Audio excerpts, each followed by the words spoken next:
The situation of women and religious and ethnic minorities there in Afghanistan is very challenging. Women, obviously, over the age of 12 are not allowed to get a further education, and they are prevented from going out in public without a male escort.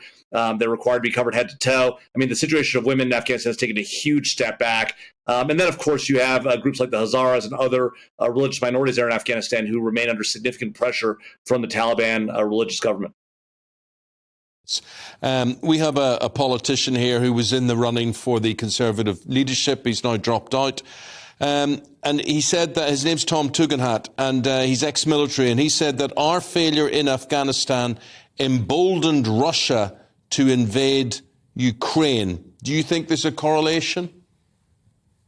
Well, I think there's no doubt that the world was watching our precipitous withdrawal from Afghanistan. They saw our unwillingness to stay behind and help the allies that we had there. So certainly it could have led Russia to make a strategic miscalculation in Ukraine. It may lead China to make a strategic miscalculation in Taiwan. And so the world does watch when the U.S. takes action. And unfortunately, situations like what happened in Afghanistan, the way we left, don't put us in the greatest light, both with our allies and our adversaries.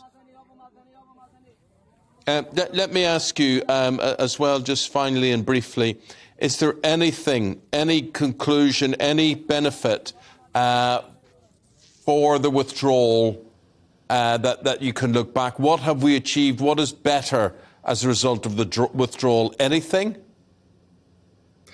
Well, I mean, obviously there aren't American and allied troops there dying on the battlefield, although those numbers were fairly small by the time the withdrawal happened. And we're no longer spending that money that we were spending there. That being said, I think the situation overall for the people of Afghanistan and our allies is challenging at best.